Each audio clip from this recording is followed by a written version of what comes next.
بسم الله الرحمن الرحيم. يا أيها المزمل قم الليل إلا قليلا نصفه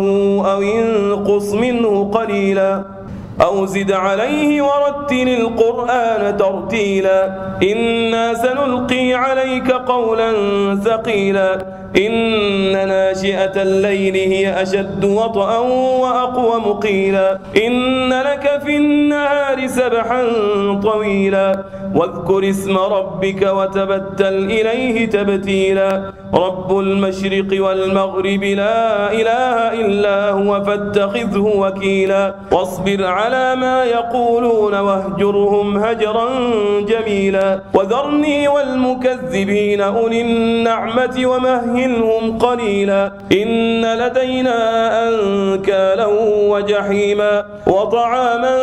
ذا غصة وعذابا أليما يوم ترجف الأرض والجبال وكانت الجبال كثيبا مهيلا إنا أرسلنا إليكم رسولا شاهدا عليكم كما أرسلنا إلى فرعون رسولا فعصى فرعون الرسول فأخذناه أخذا وبيلا فكيف تتقون إن كفرتم يوما يجعل الولدان شيبا السماء منفطر به كان وعده مفعولا إن هذه تذكرة فمن شاء اتخذ إلى ربه سبيلا إن ربك يعلم أنك تقوم أدنى من ثلثي الليل ونصفه وثلثه وطائفة من الذين معك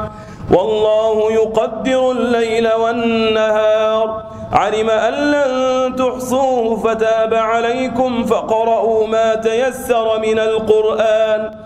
علم أن سيكون منكم مرضى وآخرون يضربون في الأرض يبتغون من فضل الله وآخرون يقاتلون في سبيل الله فاقرؤوا ما تيسر منه وأقيموا الصلاة وآتوا الزكاة وأقرضوا الله قرضا حسنا وما تقدموا لأنفسكم من خير تجدوه